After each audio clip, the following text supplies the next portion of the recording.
Last week, we became aware of how succinctly and rapidly Mark tells the story of Jesus' life and ministry. And when we study Scripture, we learn the original text did not have punctuation.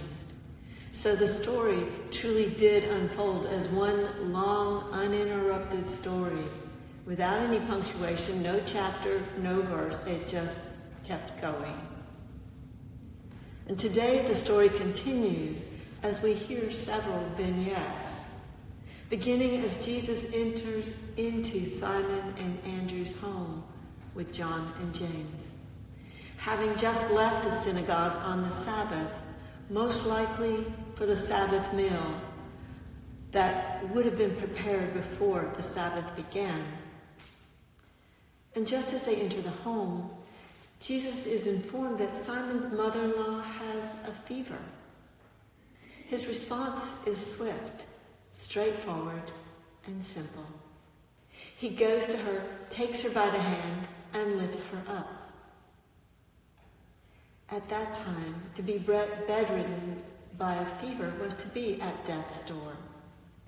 At his touch, her fever leaves, and she begins to serve them, to minister to them. Her response is from the heart. It is love lived out through her gifts. The word for serve, diakoneo, in Greek, is the same word used as the angels served Jesus in the wilderness. In Mark's Gospel, Jesus raises up Simon's mother-in-law, and she is moved to minister to her family, friends, and guests. And we can consider her the first deacon in this gospel.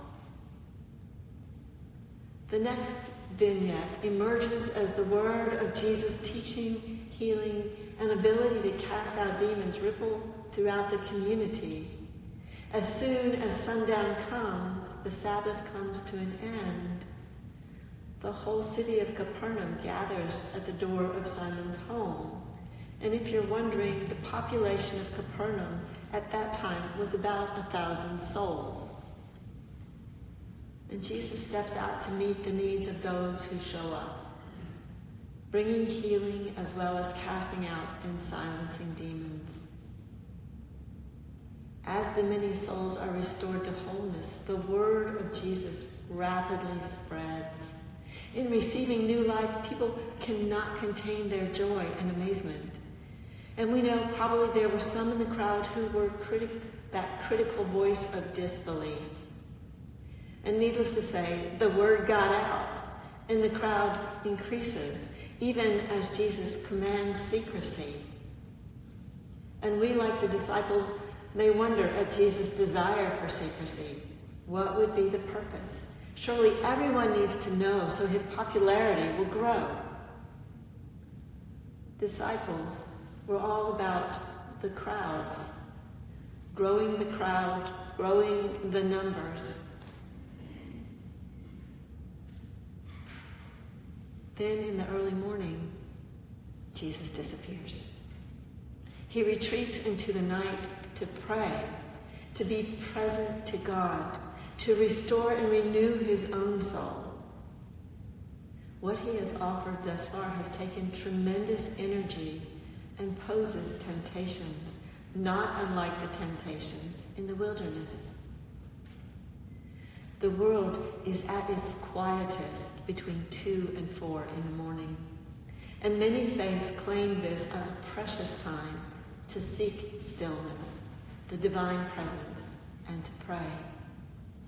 So when you're awakened in the middle of the night, take it as a gift instead of that interruption of your sleep, and be still within it.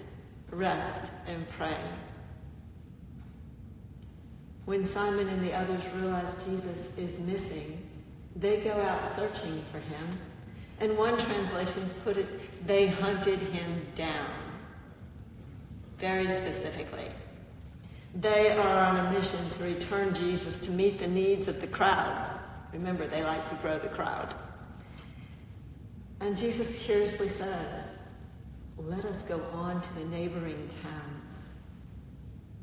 He has more places to be, souls to touch, lives to change. And some of you may ask, why not heal every soul before moving on? Why would he? When as he touches lives, they cannot contain the gift, the joy of being lifted up, healed, and restored. So they naturally, go on to touch many other lives. And like the ripple effect of his arrival in the synagogue, the ripple will continue to spread throughout the world through each soul who has experienced Jesus. The gift of passing on through the souls that have experienced what and who Jesus is broadens the power of the message, the teaching, the healing, the transformation of the world. Each one here may wonder if your life matters. What you do, your faith, your gifts, in the life of this parish or the greater community or the world. And it does. It really does. This week, I sat with our dear June for a bit, and as we talked, this story emerged. She has given permission for it to be shared with you. Many of you may know that June loves to play the dulcimer, and over the years she has taught many people, played many places, and encouraged the dulcimer community at many different levels. She is beloved in the dulcimer community just as she is beloved here at Good Shepherd. And recently, the dulcimer community she played with at the Museum of Appalachia loved her into a new phase of her music. They proposed to come to Morning Point and play music with her there on Thursdays. Each week, a few members from the group come and play music with her. The group is tucked away in a room away from others so they don't, not to disturb the whole community.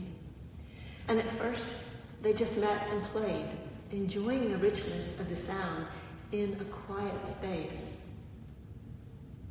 Then, as the ripples of the music, that little vibration began traveling out through the common area, folk were drawn to them. People would come and gather outside the door as they sensed the vibrations and heard the strains of music. And as they gather, their spirits lift, their souls are soothed, their life is enhanced.